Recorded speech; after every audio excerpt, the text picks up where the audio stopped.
I think Ed might have used this quote on week 1, but we'll see. If you can nod at me if you've remembered. If not, he didn't, or we haven't remembered. That's one. There's a famous movie quote, and if you know the movie, tell me afterwards, that puts it like this. The greatest trick the devil ever pulled was convincing the world he didn't exist. In C.S. Lewis's fictional book, The Screwtape Letters, a set of letters recording a senior devil, Screwtape, writing to a junior devil on how best to undermine his human. I still think the enemy thinks that today. How best to undermine his human. That's you and me. The devil, Screwtape, admits that devils face a challenge in this area. When humans are at their most conscious of the existence of evil, they're least willing to do evil. Therefore, the greatest trick the devil ever pulled was convincing the world he didn't exist. Well, we've just opened up that, haven't we? Ha-ha. But when Paul wrote the Ephesians, and we've been looking at that, he was under no such illusion, and he used such strong words. Finally! So that seems to suggest we need to read the rest of Ephesians, because this is right at the end, so that's my challenge right there. Be strong in the Lord and in his mighty power. Put on the full armour of God so that you can take your stand against the devil's schemes. So Ed had an introduction on the first week. What did we look at last week, people? The belt of truth. Now, I was going to try and gird up my loins today, but you'll just have to imagine it. So this week, we're looking at the breastplate of righteousness. And it's in Ephesians 6. And I'm not going to read it explicitly, but it's the same verse. After the finally, be strong in the Lord and in his mighty power. Put on the full armour of God so that you can take your stand against the devil's schemes. We've done the belt of truth, girding our loins, and now it's the breastplate of righteousness, which I could very easily say the wrong thing right there, couldn't I? So imagine a breastplate with me. I don't know what it might look like in your mind. But it's not only a breastplate, it's made of something. It's made of righteousness. Now, Paul is writing to the Ephesians in Ephesus. And who can remember where Ephesus is? Turkey. You've been there. Holiday destination recommendations coming at the same time. We're such a giving church, aren't we? But thankfully, Ephesus is no longer under Roman control, otherwise it wouldn't be a holiday destination. But at this point, when Paul's writing, it's under Roman control. Think military occupation, the things we read in the news at the moment, a country under military occupation. Therefore, when Paul's saying, put on the full armour, the original readers can visualise that. And I wonder if it's something like this. Thank you, Luke. Maybe like that.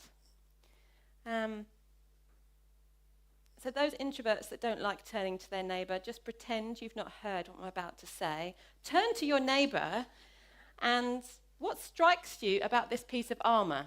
And it could be, I don't know. That is a valid answer. But just turn to your neighbour. What strikes you about this picture? About the breastplate.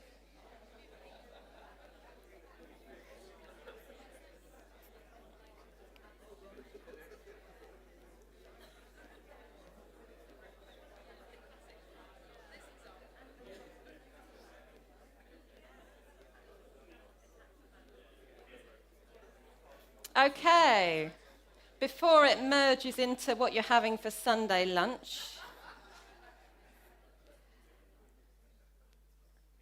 what I was really struck by when I looked at all of these things is it had, time and time again, a front and a back. And in the movies, I hadn't seen that when you see Roman type films. It was just this sort of, well, it's a prop, that's why. The front,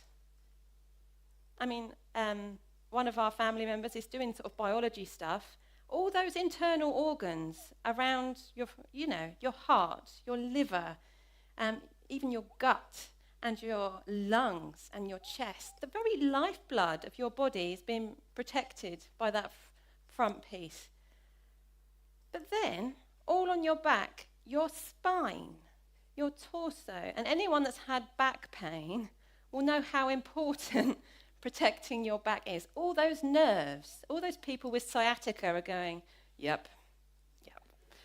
And it encompasses your whole, that's prayer for healing at the end, by the way, your whole person is encompassed. I mean, I don't know how they actually fought in it. That's another thought altogether. But the breastplate you have is righteousness, not just here, all around. It's encompassed. And the one we have isn't human-made or man-made. And you can imagine for a Roman army, they'd have had a production line of blacksmith-type people producing those. And they would have been generic. They would have been, I don't know, Roman soldier 1002, Roman soldier 1003. They didn't fit properly. It would have been, but I think the breastplate that God gives us fits me exactly how it needs to fit me. And I think there would be no good me giving mine to Ewan, my son, who's 6 foot. Would my breastplate fit him? No. Can you imagine? It just wouldn't. And I think that's really interesting, isn't it? That God fits us exactly as what we need. So then what does the Bible mean by the word righteousness? It's a nice sort of Christianese kind of word, isn't it? You don't use it in Jempson's. How's your righteousness today? I don't know. How's your righteousness? And I've written it down phonetically, so here we go in the Greek. It is dikaiosone, or something like that. Go and look it up, righteousness. But the Bible Project, we've not had a Bible Project video in a while, so I thought, why not? It explains righteousness really well, so hopefully the technology is going to work seamlessly for a video. Dikaiosune. Like she said. How good is life for those who hunger and thirst for dikaiosune, because they will be satisfied. Dikaiosune, or righteousness, means living in right relationship with God, other people, and all creation. We act with righteousness when we live justly, honestly, and faithfully according to God's instruction. In Jesus' teachings, righteousness describes not only fasting and prayer, but also giving generously to the poor, forgiving others, and loving our enemies. To live this way is to do right by God. God also does righteousness towards us. That is, he does right by his covenant promises to people, to send Israel's promised Messiah to renew the world. In accordance with his promise, we wait for new heavens and a new earth where dikaiosune is at home. So I'd encourage you, go back to that, and the Bible Project have a whole load of things, particularly about themes like this. They're amazing. But I often, when I'm thinking of righteousness, and this shows the individualistic culture we're in, I think about God's righteousness to me, but there's such a richer meaning. He does right by his promises, his forgiveness, his faithfulness, not just to me, but to the community and the world. Because of God's righteousness, we're made right by Jesus' death, resurrection, and therefore our relationship is restored. So that's individual, God-given righteousness. But this is just one part, and I think we quite happily camp out in that one part. But did you hear the challenge there? As Christians, and what it started off with, because it's written with community in mind, we're called to right living and right action in ourselves, with creation and with God's community. We're not to keep that righteousness to ourselves, we're to share it. And as Ed put it in week 1, see if you remember this, let's suit up, as in put the suit of armour on, let's suit up. And don't worry, it will fit you beautifully because it's made by Holy Spirit and bought with Jesus, so it's going to be beautiful. Turning to the Old Testament, the prophets in the Old Testament foretold Jesus, and they sometimes called him a suffering servant. But he also was the one who's perfectly righteous. So the prophet Isaiah puts it this way, and this is Isaiah 59. Isaiah 59, and I'm going to be reading from verse 15. The Lord looked and was displeased. There was no justice. He saw that there was no one. He was appalled that there was no one to intervene.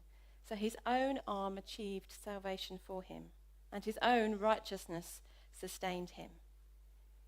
He put on, this is Jesus, he put on righteousness as his breastplate and the helmet of salvation on his head. He put on the garments of vengeance and wrapped himself in zeal as in a cloak. I did not realize Jesus in Isaiah had put on a breastplate of righteousness. Okay, that's encouraging, isn't it, church? Continuing in Isaiah 61, verse 10, Isaiah says, I delight greatly in the Lord. My soul rejoices in my God. For he has clothed me in garments of salvation and arrayed me in a robe of his righteousness. And get this imagery, it's so beautiful.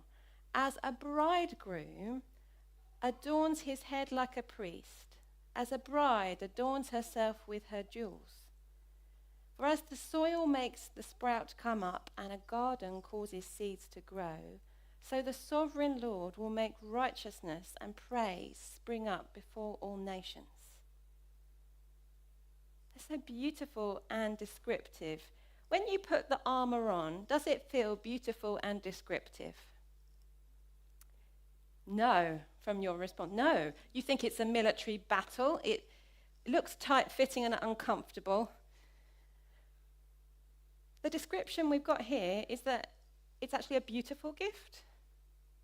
And it says, he clothed me, arrayed me in a robe. Well, that's not just plonking it on, is it? Here, have a robe. Arrayed me, like dressing a bride or a bridegroom. Jesus adorns you today. I had one person nodding. Thank you very much. He adorns you today.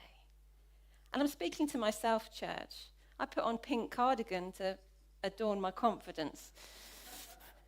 He adorns you. It doesn't need a pink cardigan.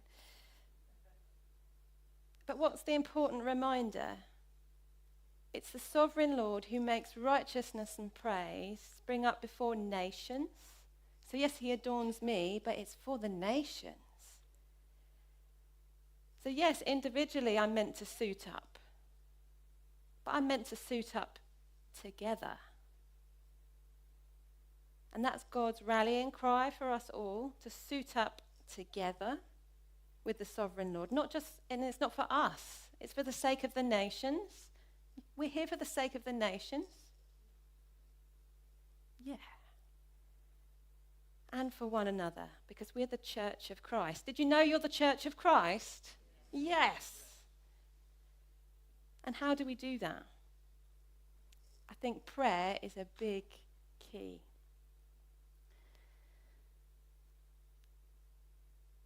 Now, many of you know we have a 6 p.m. worship gathering. And I'd encourage you to come along. Refreshments at 6:20 for worship and prayer. A great space. And a little while ago, one of our young people had drawn the following picture. I'll explain what it is because you might not be able to understand. Just to be impressed, this is another film reference. I think I'm beating my husband. Thank you very much. They'd seen a film where there were lots of spaceships, in essence, coming to defend against the baddies. But the spacecraft, you had one, zoom in. This bad spaceship was huge, so the one spacecraft couldn't do anything. But then slowly and slowly, more came and more came, and it was like a protective force field that one couldn't stand at all against this giant enemy spaceship, but together they were immovable. And this young person said, I feel like that's what angels do for us. And I want to take that even further. I think that's what we do when we suit up together. Ed, could you come? Right, if I'm by myself, enemy spaceship, oh. Oh, not so ooh now. Evie, can you come this side? Okay. Right, Jenny, Dom and Izzy and Lynn, on your front row, can you arm in arm for me? No, you don't have to join me up here. Right. If you were facing an enemy and you had, someone to my left, someone to my right, and actually behind and before, how much stronger do you feel? You've got the whole Church of Christ with you this morning. Across the world, we're suiting up together. Thank you. By myself, I can easily be knocked over. Because I've got Emma's breastplate of righteousness, quite happy with that by myself. I've got my own personal prayer rhythms and habits. But when the enemy seeks to attack me, and do you know what? This week he has. And I think everyone that's preaching on the armour of God is feeling that. I'm stronger when I'm together. By myself, ping, bye-bye. I've got a breastplate and a force field of righteousness because I'm standing with the Church of Christ together. Ask, and I say this a lot, but I'm never going to stop saying this, asking others to stand alongside you in prayer is not a weakness. It's not a failure. When did asking for help become a bad thing? That's what the world says. In fact, it's a sign of strength and maturity. So when you ask for help and support, that's a sign of strength. That's a sign of maturity. And I love the story of Moses, Aaron, and Hur in the Old Testament, and when Moses is battling in prayer. They're being prayer warriors. And you'll see from the image on the screen, I think, maybe. Oh, not that one. Yes. This is Moses in the middle. And this is in, if you want to read, it's a great narrative, Exodus 17. Haven't got a chance to look at it. All the while Moses is praying with his arms up like this, the battle is winning. But, I mean, I can't keep my arms up like for that very, however much strength training I do, it's going to go like that, isn't it? When his arms go down and the intercession ceases, the Israelites stop winning. But he has someone on his left, someone on his right, and it looks from that illustration pretty hard going. They're holding his arms up. I wonder, who do you need on your left and your right, church, today? Who do you need? Loads, yes, Brian. But they were doing it on behalf of a nation. The enemy, one of his main strategies is to isolate. When you're by yourself, isolated, you're easy pickings. On my left and my right and the front and the back, that righteousness encompassed the whole person. And it's to spring up before all nations. Some people know the answer to this. How many languages do you think there are in the world? There's about over 7,000 language and dialects. And we're to spring up praise and righteousness to each and every one of those spaces and places and nations. On behalf of the poor, on behalf of the marginalised, wherever there is injustice, suffering and pain. That's the biblical understanding of righteousness. To stand in the place of other people. Who are the poor and the marginalised where you live? How are you stewarding and caring for God's creation?